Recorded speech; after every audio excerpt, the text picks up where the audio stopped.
Chameleon Academy. Welcome What's to up, guys? this wonderful afternoon. I got a lot of people here with me today. Look at that. New faces, huh? Look We at got the James broom Cross, he's a DIY chameleon guy, and we got John from the House of Hydro. Hello, John. What's up, guys? All I'm right. excited to be here.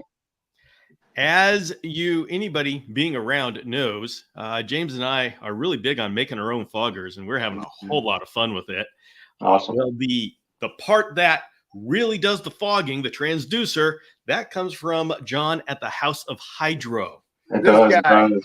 And so we wanted to bring him on and open it up for you all to ask questions about how the fogger works. I mean, James and I are the ones that would probably be able to tell you about how to work it with chameleons and how to apply it. But as far as how it is created and how what a transducer is, that's John. He is the expert in that. And so we're going to open it up. And so anybody has any questions about fogging, just put it in the comments.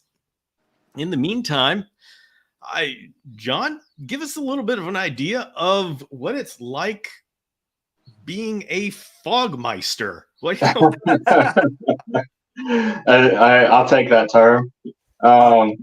It's not too bad. I get to talk to a lot of different people. I work with everybody from, like I said in the podcast, from like Katy Perry's special effects team to Disney World to SeaWorld, Legoland, the National Amphibian Association in Atlanta, I believe that's where they're located. I work with those guys.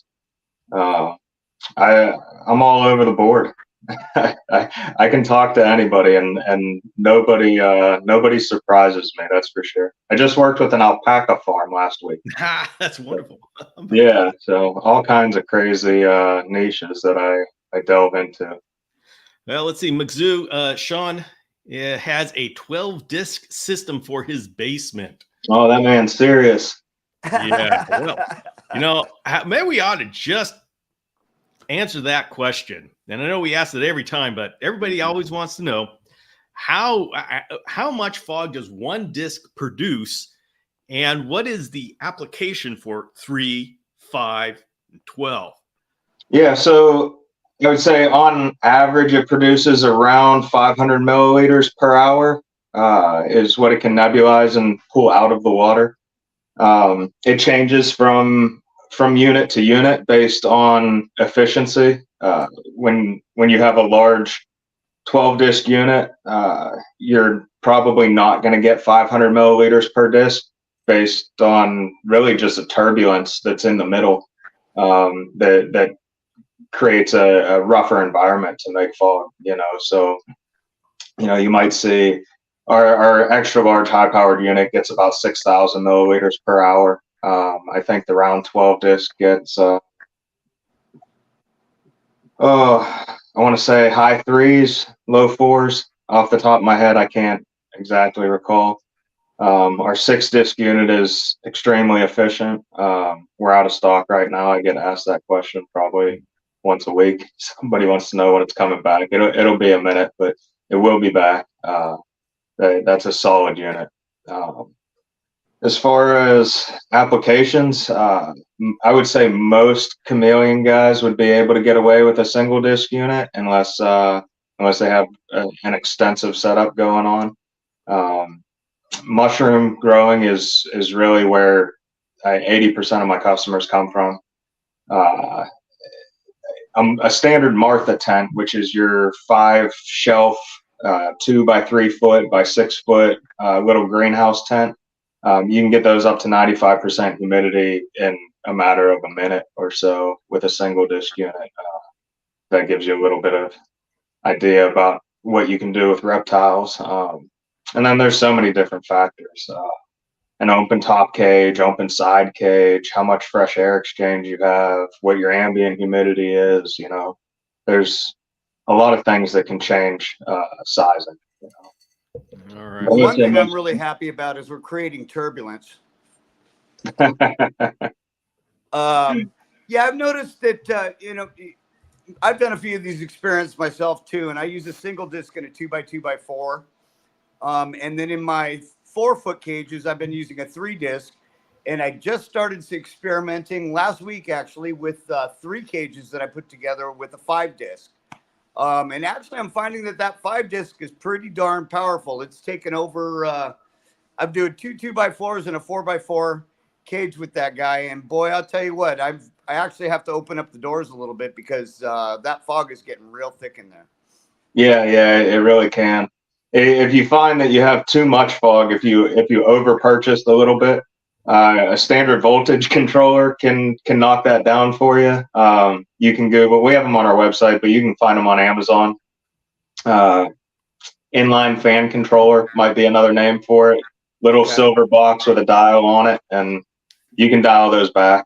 You can definitely do not remove the discs and drop them in the water. I get that question once a month, and I'd imagine that I have a warranty replacement that costs me a night out at dinner at least once a month, where somebody tried pulling those out and realized they made a big mistake. So yeah, just turn down the voltage and you'll be good to go. Okay. Okay. I saw another question pop up there. What was that? Let's see.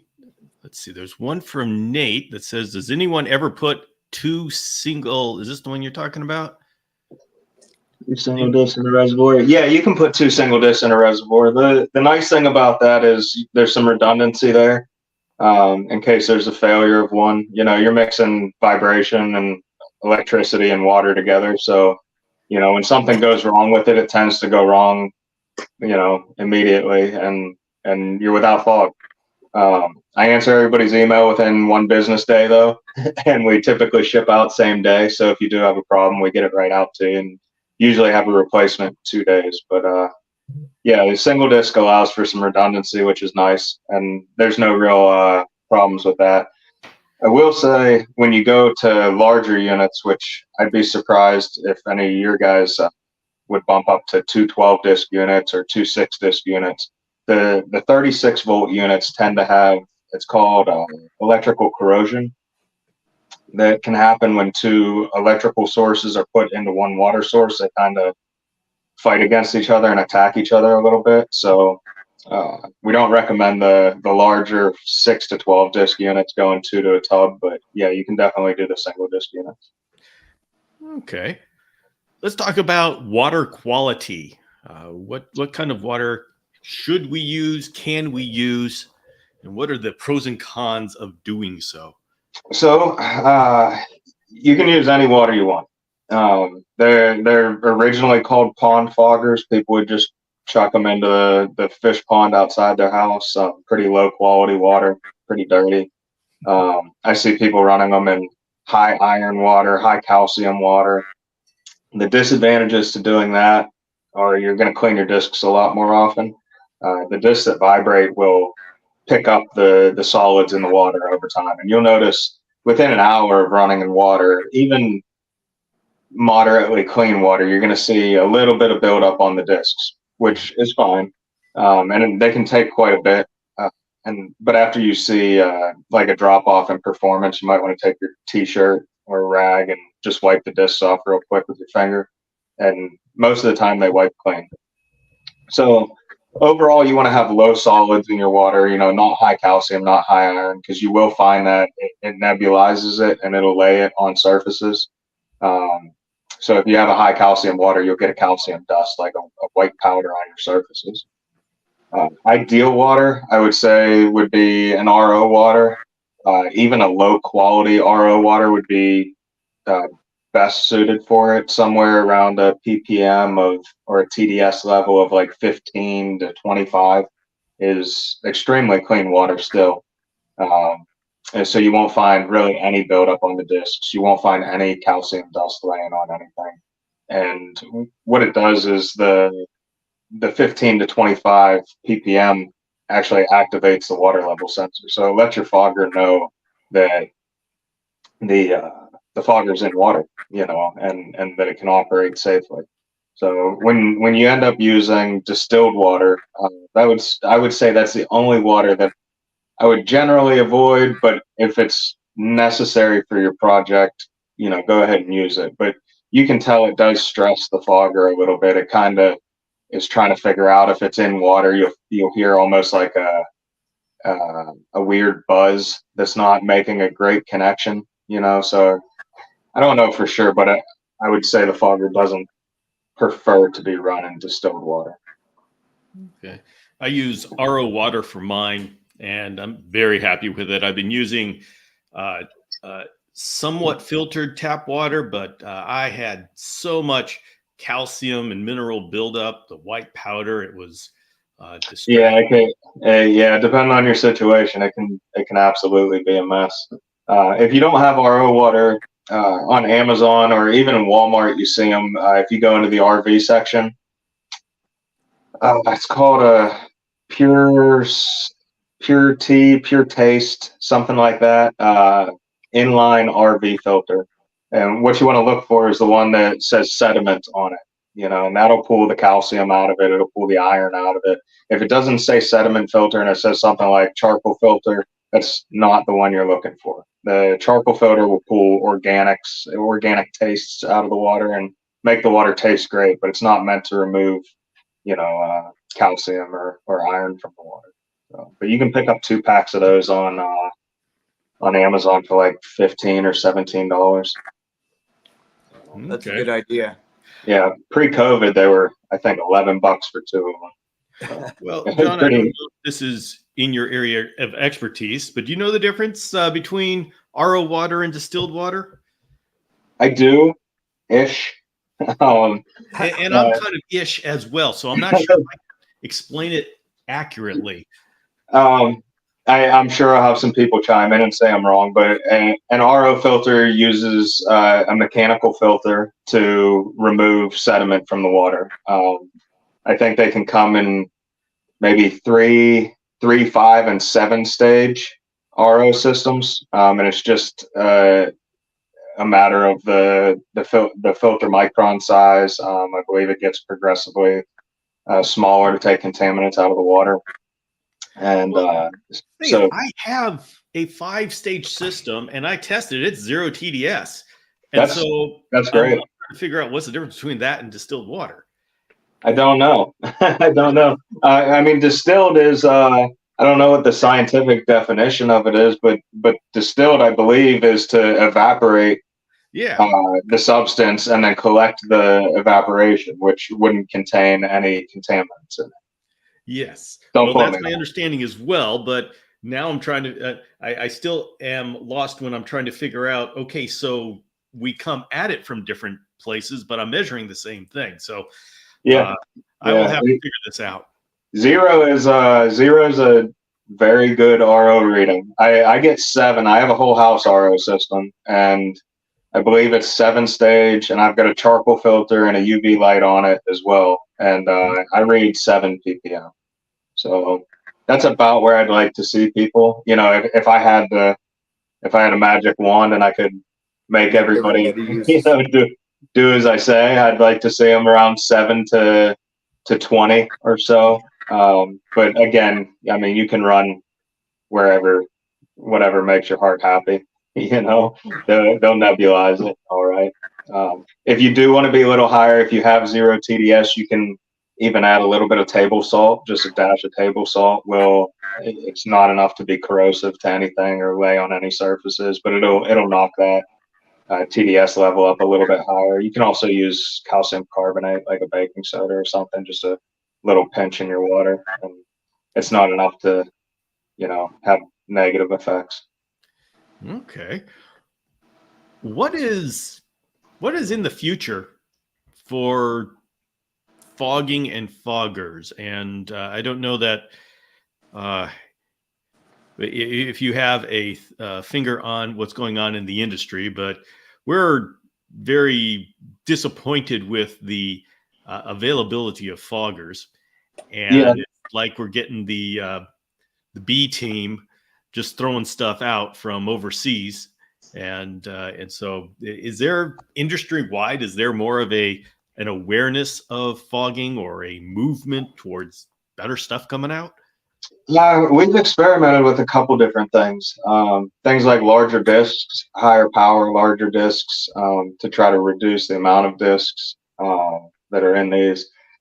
Not good luck. They fail early and often. So what I have going on now, I think is a sweet spot as far as ultrasonics go. There's some alternatives like high pressure fogging, which is similar to like what you see at Disney World or something, attached to the fans in the cool zones that spray out water droplets. Now, what is Those high are pressure fogging? That sounds fun.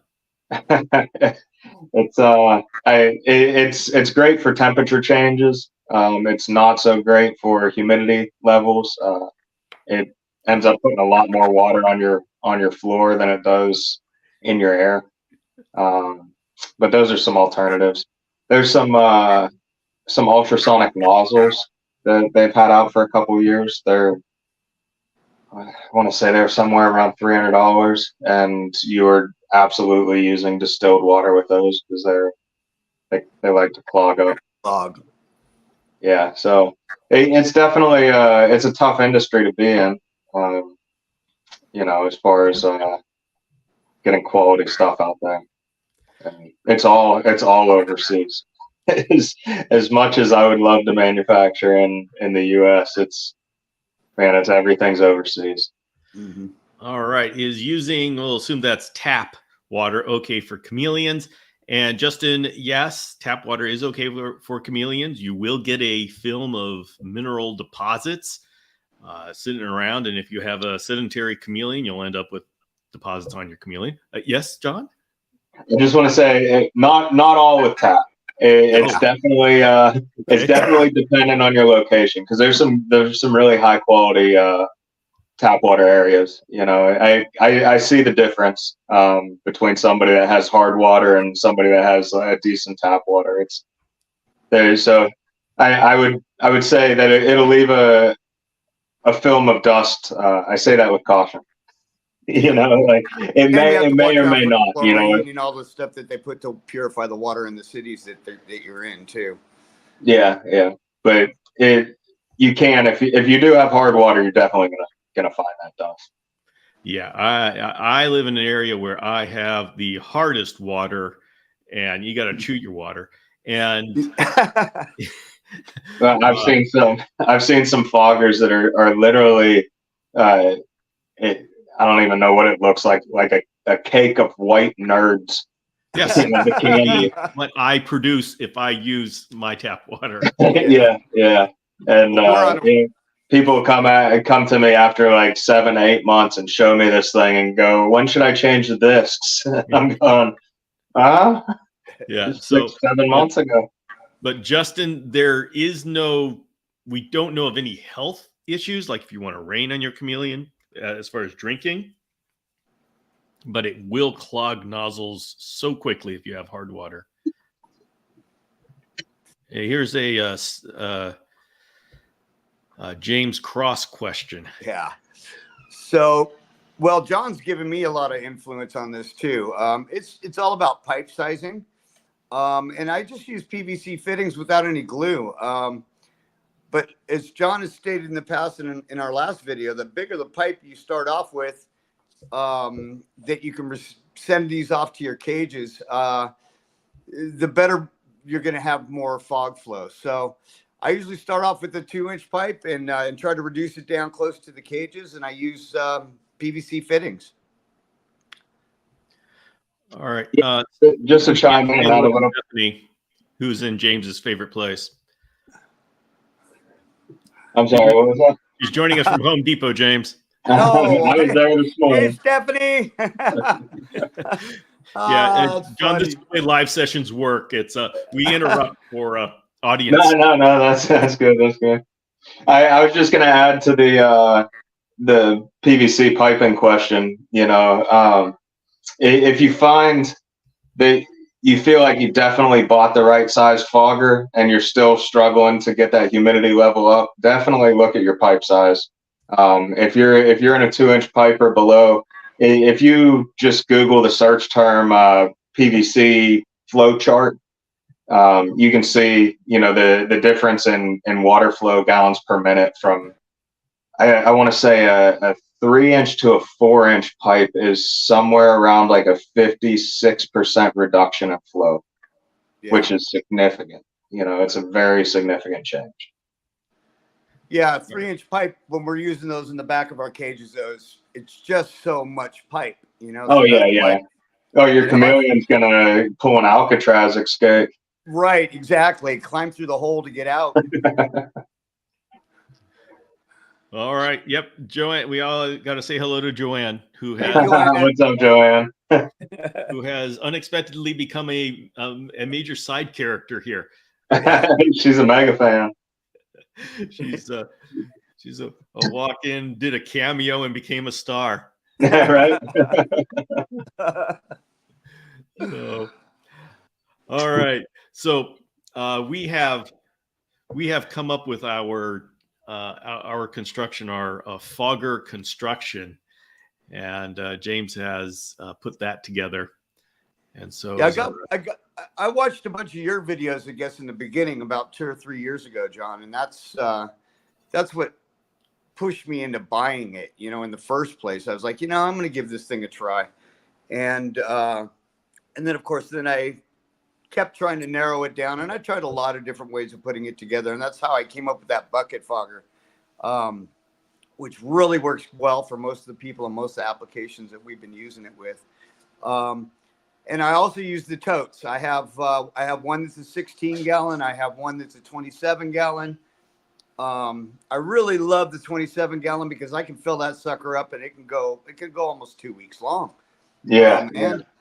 And I hook it up to my misting system. But our bucket fogger has really become kind of the perfect one because most people are using a 2x2x4 screen cages. So and that's with the single head. So I really like that unit. That's awesome. Yeah, that bucket's super cheap to build it out, and is plenty of water to last quite a while. Really works well. Yeah, that's what I use on mine. I got a little propagation tent for my plants, and that's I got the 5-gallon bucket and the single disc sitting in there and set up to a little humidistat, and just ticks away for me. You don't have to worry about it at all. Right. All right. Let's talk about maintenance. So once we've set up this fogger, how do we keep it running at top performance? So they're relatively maintenance free. I would say once a week, pull it out whenever you're doing your regular cleaning, whenever that might be, and just give a wipe down. Like I said in the podcast, just stick your finger in your shirt and wipe it down, and you can wipe the discs clean, and you're good to go. If you notice a reduction in output, that's when you're looking to probably pull the discs out. A reduction in output after you clean them. Then you're looking to probably pull the discs out and replace them with new ones. The discs might look fine. They might look clean, but over time, the rigidity of that ceramic is lost and the output just drops. So to do that, you're going to look at drying the unit completely. You want it perfectly dry on the outside before you open it up. It would be similar to like dunking your cell phone in water before you open it up to do maintenance on it. You'd prefer it dry, so you don't get any water under the discs and in that electronic area. So you dry it off real good. The new discs come with a key, and that'll fit in the ring on top of your white disc, and you just unscrew that. Sometimes they stick to the O-ring that's underneath of them, so they'll be compressed down in there, and you just take the edge of your thumb and press down on the disc, and it'll pop out. And after you take it out, you're gonna check to make sure that your O-ring is still in the pocket that the disc came out of. Sometimes it'll stick to the disc, and people end up setting the disc to the side or throwing them away, and then they go to put everything back together, and they're suddenly missing an O-ring, and for the life of them, they can't find it. It's probably on your discs in the garbage can. So you stick that O-ring back in there, set the new disc on top, retighten it, and you're good to go. It's for a single disc unit, it is a 30-second chore, to slap a new disc in there. Aside from that, there's no real maintenance. things to avoid would be running it for more than 8 hours without a 1 hour break. I know a lot of people run them 24/7. The single disc units can usually tolerate that without too much of a problem. They don't mind being run constantly. But if you have a 3, a 5, or definitely a 9 or a 12 disc unit, you want to at least set a timer to turn it off for an hour every 8 hours or so. Just give it a break. There's a cooling tube inside that needs time to kind of chill out. So, but Okay. aside from that, there's not much maintenance. It's more maintenance of keeping your tank at least relatively sterile, and not letting a ton of bacteria build up in there. But with that 5 gallon bucket build, it's compared to those other reptile foggers, it's extremely easy to clean. Just take it apart and wipe it out and throw it all back in there. All right, we have some questions. How many discs would you recommend for 6 juvenile enclosures? Maybe that's James. Yeah, I was trying to think about that. Just I guess it really depends on the size of them. I would probably steer more towards a 3 head just to make sure that you're getting that much fog to all of those enclosures. But I kind of feel like if it's a smaller unit, like the 12 by 18s, you might even be able to get away with a single disc. I guess it's going to be one of those experiments that you're going to have to try out, Genevieve. Yeah, there'll be a couple different factors with that. The length of your run on your pipes. I was thinking 6 enclosures. If you have 6 all real close, then your run's going to be pretty low. But if you have them spaced out, you're running right a couple pipes 6 or 7 feet, especially if you're running like a 3/4 inch or a 1 inch pipe to those different containers. You might need a little bit thicker fog. So like James said, I'd consider maybe a 3 disc unit. If you don't want to spring through the 3 and you think you can get it done with a single disc, you can always drop another single into that same bucket there and double your output if you find you're a little bit low. I always go bigger. Yeah. I'm good with that too. I try not to oversell people. I don't want to waste other people's money I either. think I need a 1, I'll get a 3. If I need a 3, I get a 5. I do recommend trying to oversize by 20% or so, especially if you're going to run it on a humidistat and you're going to have it cycling. Just being a little bit oversized allows you to take advantage of that humidistat and not just run it constantly. That might be more of a mushroom based or a plant based deal with a greenhouse or something. But if you are controlling it electronically with a humidistat, I'd recommend going just a hair bigger than you think you might need. Okay. This one, I'm not sure how to answer this, but is there a way to create a fog that doesn't diminish over a short period of time, like a morning fog that doesn't have any movement? So fog will build up in the bottom of your tank if there's not a lot of air movement. The fog particle is extremely small. It's sub 5 micron. So the just littlest bit of air movement in the room will take fog away. Mm-hmm.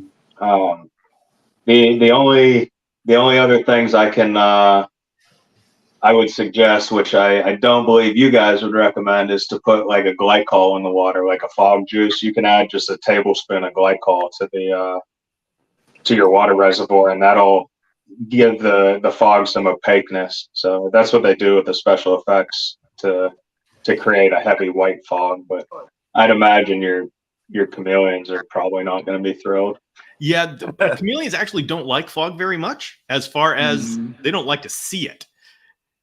And so actually I am not getting the response. I'm going to turn off the foggers that I had back there. But yeah, the chameleons do very well with fog if they are sleeping and it surrounds them. They get very well hydrated. But if they see this fog coming at them, they're saying, what the heck is that? This is not cool. I could see that. So, all right.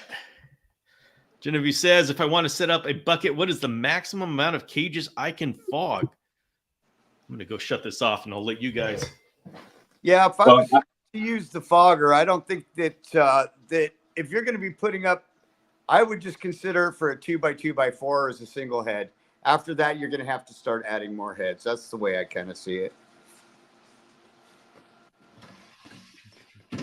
Let's see, Steve. Just to add to that answer there, you could probably use up to a 5-disc unit in a 5-gallon bucket.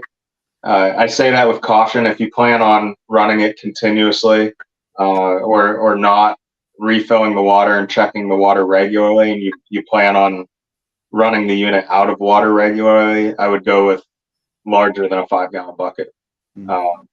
But in a pinch, I would say that you could run up to a 5-disc unit in the 5-gallon. You're going to have significant amount of fog coming out of that bucket. That's probably a daily or every 2-day refill at least. All right. Now for application. James, how often do you recommend dismantling all the pipes for cleaning? Well, you know, in the beginning, I was a little freaked out by it, not being able to see what was going on. So I started taking them apart once a week, found that was kind of silly. So I ended up doing it once a month. Once a month, I still had no discharge in there. So then I did it every 6 months. And I'm still not seeing very much of the sludgy crap that you would expect to find in there. So I'm going to say you can go probably longer than 6 months, but I do it every 6 months just because I kind of do it like spring cleaning. I also wipe down the inside of the reservoirs and the buckets. I did let one go for over a year at one point. It was a bad mistake. That one did get a little of that really weird, slimy, grungy stuff in it. But it was hard to get that reservoir out. So I was kind of being reluctant. I won't do that again. There's a couple options to help extend your cleaning intervals. You can use peroxide and add it to the water. According to the internet, it's a 20-to-1 ratio for sterilization. If you're using I think 3% drugstore strength. So you can add that to your water at a 20-to-1 ratio and fog that up into your pipes, and that'll help knock any bacteria that's in them. It'll help knock that out and extend your cleaning. So you may want to consider doing that every, a month or so, just to help clean things up. I wouldn't fog it into your chameleon cage, but on the flip side, I don't think it's a huge health hazard if you breathe it in. I wouldn't live in it, but I don't believe hydrogen peroxide's a health hazard if you breathe it in short term. And then we also have a UV light that we sell that's waterproof. And you can literally just drop that into the bottom of your 5-gallon bucket and put it on a timer for 3 hours a day. And it pops on for 3 hours, nukes everything that's alive inside that water reservoir, and then shuts itself off. So, yeah, I like that. I think I might try that one. I can send you one for sure. Sort through the information about putting hydrogen peroxide in the nebulizer. Apparently, there was a number of people doing it because it was like a COVID thing, and medical professionals are saying, no, don't do that. And I don't know if they were saying don't do that because the hydrogen peroxide is dangerous or it's not effective. I haven't figured out what. Well, that was a big part of my business over the last couple of years was the COVID treatment. And hydrogen peroxide is not what you want to use. I even got into the Ebola treatment when that was a mess. The high humidity kills Ebola, and I had people from Africa buying these things just in droves, which was surprising. There's always something new. But COVID, it's called, man, I can't remember. Something, I can find it if anybody's truly interested in it. It's something chlorodoxide or something like that. I have quite a few manufacturers of sterilizers that will use they are on contract with hospitals, and they'll come in and sterilize the entire hospital by fogging it out with this. It's a chlorine based liquid, but I don't know for sure what the name is. All right, so maybe we can be safe and say go ahead, clean it out with hydrogen peroxide, but then wash it out and rinse it out so you don't nebulize it, and maybe that's the safest thing. I would say so. Yeah, we'll go with like that. To fill up.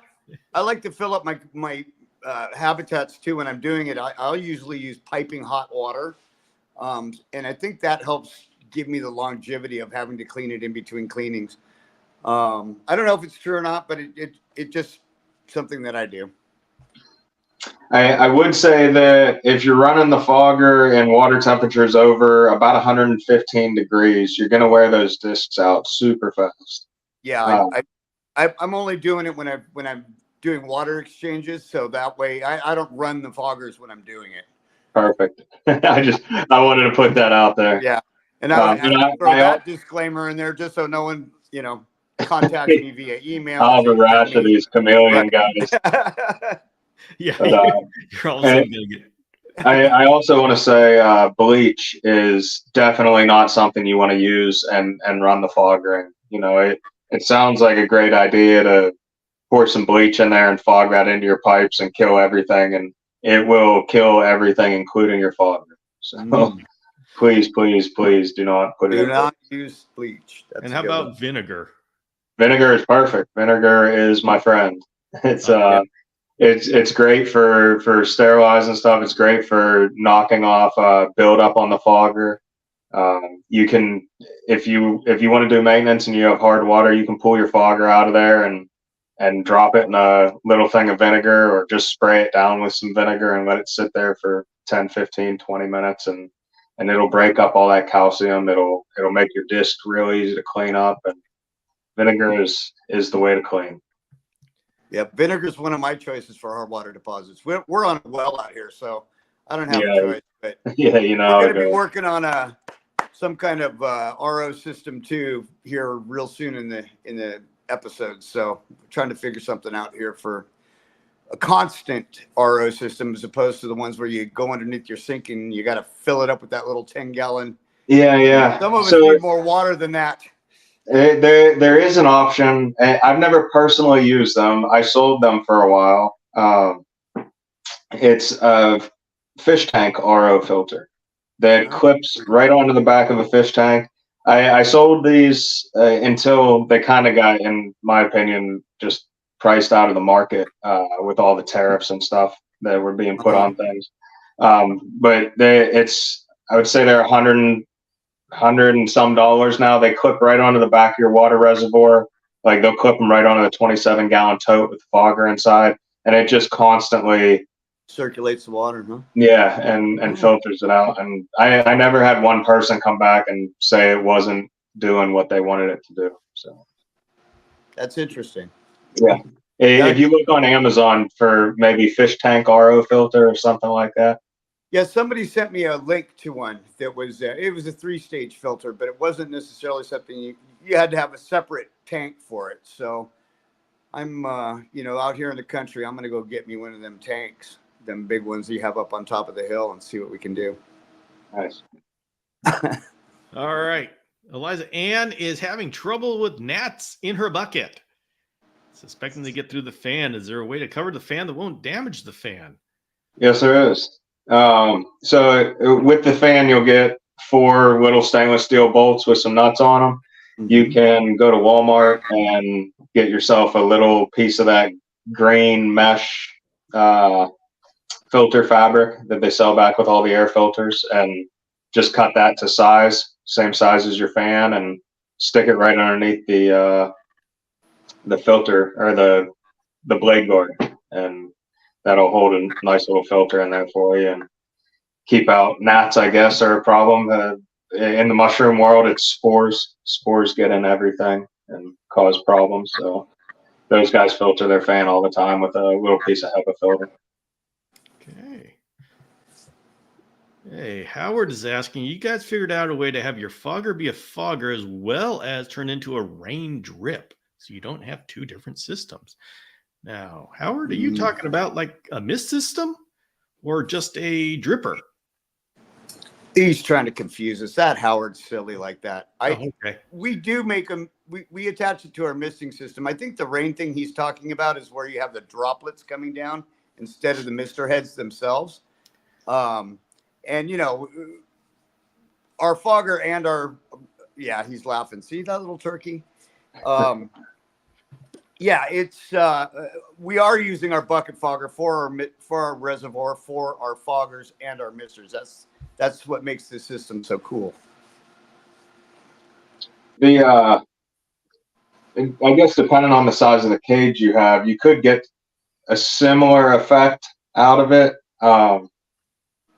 For hydroponic tower growing, I have customers that will build the fogger into a PVC cap, right? Like a 4-inch cap for PVC, and they'll set maybe a single disc or a 3-disc unit inside of it, drill overflow holes on the and then they'll pump up to it and into the cap, and the overflow holes will maintain the proper water level for the fogger to create the fog, and from there the water drips out and drips down over the roots. So you put this way up in the top of this, like a hydroponic grow tower.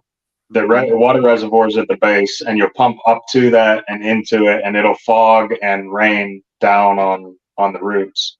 And it's a pretty effective system. I don't know if you could rig yourself up something for chameleons using the same technique, but it'll work with fog ponics, that's for sure. What happens if a fog disc is run outside of water? Nothing. Well, it shouldn't. it shouldn't do that. Okay. If all is well, I can give you some examples of what happens if it's still underwater but gets pressed against, say, the lid of your reservoir because your float valve failed. Over time, the float valve can build up with hard water minerals, and it starts to develop an ultra slow leak, or a bypass. If you don't clean them, say, once every 2 or 3 years with hard water. And so I had a customer that had a 12-disc unit with the yellow top, 27-gallon tote, and that fogger pressed up against the lid there and literally melted holes through the lid of that Wow. tote. Yeah, I was surprised. They heat up water. They'll heat up your fingertip real quick. Mm-hmm. And I really didn't expect them to melt through a lid. Yeah, the lid to a coat, that's serious heat. Mm-hmm. Yeah. So that's why the water level sensors are on there, to keep them from running when they're outside of the water. Okay. Well, James, what are your plans as far as expanding your fogging systems? I'm trying to figure out a way to use them outdoors with my outdoor enclosures so that my chameleons can spend more time outdoors. What happens to me in the summertime here, Bill, is I lose all my humidity. Yeah. It's 100% loss. Luckily, they're out today and they're enjoying this awesome weather. We get this one little window for this month. But I've kind of had a couple of ideas about maybe, doing some kind of plastic tenting, or I kind of want to build a patio cover that I can have them underneath, and then have some shades that roll down for the evening to help keep some temperature and fog inside of that. Just something I've been playing around in my head. But as far as my cages go, I can't ask for a better system. This is, John solved my problem. All I got to do is find the right size container to put underneath it. Glad to hear that. If you do have larger outdoor areas, you can pipe that fog, and I've got guys that'll run it across the ceiling in 4-inch pipe, and then run maybe 5/8 inch holes every foot and a half, and it gets a nice even dispersion. So you could have a 12 by 12 screen tent or like a canopy or something out there that's enclosed, and or even bigger. You know, you could Yeah. run a 12 by 24 tent and run 24 feet of pipe down the top of that thing with a hole every foot and a half, and get a nice even distribution of humidity across the whole thing. If that Yeah. was something you were I looking have for. been looking at greenhouses too. We had a gentleman on last week, Matthew Gallup, who's been keeping his chameleons in greenhouses. And of course, he's lucky enough to be in a city where the fog rolls in every night for him. He's coastal beach here in California. So we're gonna be doing some more talking with him to see how he's doing his stuff, and just trying to make it apply to our area. We know that we have issues up and down or throughout the country of how to, some people need it, some people don't. So, but I'm going to do our area and see how we can get this, how we can do it outside here. Yeah, that's an interesting idea to use. I haven't thought about using fog outside. Uh-huh. I used the drip systems. They have the misters, the outdoor misters, and I just have those around all of my outdoors. Yeah, they do great for cooling and I mean, they work for humidifying too. It's just they can be wet, but outdoors it's a whole lot less important to Yeah. be controlled. I would say my biggest outdoor use is probably is either ponds or Halloween. I've got those guys that are some special effects guys that are just incredible with the stuff they do with fog. Okay. All right. Genevieve is asking a in-depth question. I have a 16-gallon bin with 5 discs that James helped with. What is the maximum rise on 2-inch PVC, or should I reduce the pipe to go higher? Yeah. I'm going about 5.5 feet up, and I'm getting plenty of flow through that with the, of course, I'm using the House of Hydro fan with the adjustment on it. So I crank that fan up just a little bit more than I normally would, but I'm easily getting 5 feet of rise. Yeah. You can definitely go 5 feet. I've got people in some big mushroom growing warehouses that have 10, 12 tier shelves, and they'll run 4 or 5 inch pipe the whole way to the ceiling and the whole way down, and you can move up to about 100 and I think 115 cubic feet of air per minute with that 4-inch fan we sell. So how we got 4 or 5 inch pipe? Yeah. And how far does it go? It'll run like 12, 15 foot to the ceiling and then the whole way down, Wow. And the fog's not heavy, it's super light fog. It's, I think a lot of people think water when they start talking about, rise over run and how far you can, or head pressure, how far you can push that water, and the fog's super light. So you're really just pushing air through it with a little bit of, water weight. So you can push it quite a far ways. If you look on my Instagram, the guy has a really unique setup. He has, I think, a 5-gallon bucket, and then an inline, like a can fan they call them, that you see in like big greenhouses or grow rooms or ductwork. Yeah. So that fan is mounted to where it's floating over top of that 5-gallon bucket. So you can see the fog get pulled up and out of the bucket and sucked into the fan. And then that runs, I mean, I bet you his warehouse there is like probably 60 foot long. And he just runs a huge span with like, I don't know, 1/2 inch or 5/8 inch holes popped out of this 4-inch pipe the whole way down. But that 120 fan will go, I wouldn't hesitate to use it in something pushing 20 feet of pipe. It'll get there. Okay, well, I'm not finding it, but I am getting distracted by a lot of real cool fog stuff. So maybe after the show, I'll take a look. Yeah, there's all kinds of cool stuff in there. That's I'd recommend checking out the fake fire on there. The fire they make with this fog and the red and yellow LEDs is just incredible. It looks absolutely real. That's how Katy Perry was using it. And then there's some Halloween special effects guys in there. The one guy has a 13-foot animatronic witch with a 9-foot wide uh, cauldron, that she's stirring. These guys are they're so good at what they do. But Yeah. I put a lot of interesting stuff on my Instagram for sure. Okay. Well, let's talk about where would be a good place for people to follow you online. Where do you hang out?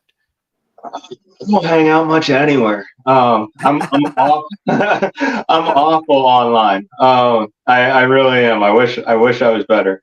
But my Instagram is active. That's where I tend to post the neat stuff. It's at thehouseofhydro.com. If you try searching for at houseofhydro.com, you will find dogs that like to swim in water over in the UK. So so it's at thehouseofhydro.com.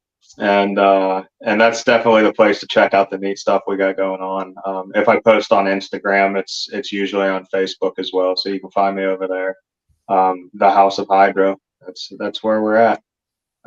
If you need to email me, I'm extremely responsive via email. You can hit me up at John, JOHN, at thehouseofhydro.com. Okay. I'll hit you back within one business day. The weekends, I get rid of my phone and I go hang out with the kids and go fishing and be a dad. So I probably won't reply to you on a Sunday, maybe on a Saturday, but you'll hear from me Monday morning for sure. Mm-hmm. Okay. All right. I am going to take a couple of minutes here to talk about a class that's happening here on the Chameleon Academy, but we will come back to say goodbye with the foggers. So if you have any fogging questions, put them in the chat and we will get to them. But I do want to mention that tomorrow we're going to be having a class on hunting microscopic chameleon parasites. This will be an online live instruction tutorial all about chameleon parasites, how we find them, what equipment you need, and talking about the medications so you understand what medications are out there and what they do. Won't be talking about dilution or where to find them. That's for your vet, but I will be talking about the ones that are important. And so you understand the difference between using Panacur, metronidazole, and what these all mean, what they do. And so you're an educated partner with your vet. And then also talking about strategies to deal with parasites. Do you really treat every parasite that you find? So this is going to be happening tomorrow. And if you want to be part of the live session, go to thechameleonacademy.com. And right on the front, you're going to be seeing a link to get to this class. And if you have any questions about that, put it in the chat and we'll talk about that as well. So, all right. Let's see. Okay, let's say in the chat, everybody is just sharing life with each other.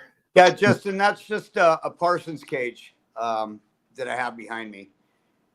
Yeah, he's got Parsons cages all over the place. I mean, that's one of them. That's just one of them. So, all right. Well, we can close it up here. And John, I really want to thank you for coming on and saying hello to us. Thank you, guys. I appreciate it for sure. And it was nice doing my first podcast. I was nervous as hell. Yeah. Especially now my first live, which is even worse. But it's been good. It's been good. I appreciate it. That's good. We got to break him in, Bill. That's right. That's right. That's for sure. Long, he'll be saying, I've been a photographer for a very long time. I've always been behind the camera and never in front of the camera. So, in fact, I'm going to shoot my daughter's prom pictures as soon as I get off the line with you guys.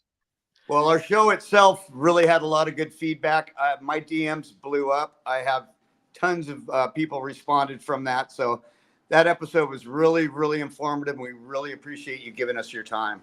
I appreciate you guys. I'll see you around, I'm sure, especially Oh if yeah. I make it out there to California, which I will be. Where are you at, Bill? I'm sorry to. I'm down in Southern California. Oh, And yeah, I'm coming. I'm coming to see you guys. I got that RV this week. Yeah, I'm by Disneyland essentially. And I'm in wine country. I'm in San Luis Obispo. nice. So up near Pismo Beach and Big Sur. Oh yeah, I've been there. Big Sur's gorgeous. So Yeah. I can't wait. I'm booting my kids out of the house this year, and, and I'm going RVing. I'll come see you. Right on. And Doors if always anybody wants open. to I'm on see, 20 acres. Nice. I have RV hookups in the valley. Perfect. and as they are alluding to, we do have an official interview that we did that is on the DIY Chameleon guys, and that is on YouTube, the Chameleon Academy channel. Just find the DIY Chameleon guys and House of Hydro, and you can see our official. Look at that. Woo! Beautiful. That dang AI won't let me show my shirt. Well, we've seen it. That looks awesome. And by the way, props to Eliza Ann, who made that happen. She sure did. All right, everybody. Thank you very much for joining us. The next time we're going to be live is, let's see, Tuesday night at 5 p.m. Pacific. And so come on by and sign up for that class if you're interested in parasites. It's going to give you a really great introduction to it. And don't forget, next week, Wednesday, 5 o'clock, live on YouTube. You can come watch our show and be interactive. And by the way, that is 5 a.m. Pacific. Did I say 5? You said 5 o'clock, but you know what? They're all going to assume that we're saying, and we wouldn't do 5 a.m. But the show launches at 5 a.m. and there is a live chat for the first showing, but you can watch it at any time after that. Thanks for fixing that for me, Bill. Everybody going to show up at 5 p.m. Hey, where's this guy? All right, then, everybody. Have a great day. Have a great weekend, and we'll see you next time. Thanks for having me, guys.